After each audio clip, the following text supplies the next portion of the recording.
বহুদিনৰ পৰা অতিৰিক্ত কাহৰ ফলত কষ্ট পাই আছে নেকি? তেন্তে এয়া ব্ৰংকাইটিছ হ'ব পাৰে।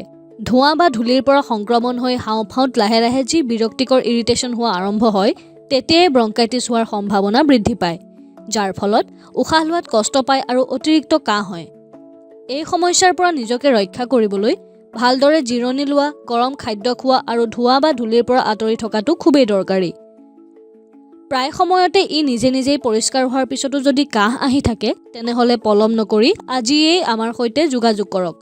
কাৰণ হাওঁফাওঁৰ ইনফেকশ্যনে আপোনাক মৃত্যুৰ মুখলৈও ঠেলি দিব পাৰে। সেয়ে হাওঁফাওঁৰ যত্ন লওক আৰু আপোনাৰ সুস্বাস্থ্যকৰ জীৱন উপভোগ কৰক।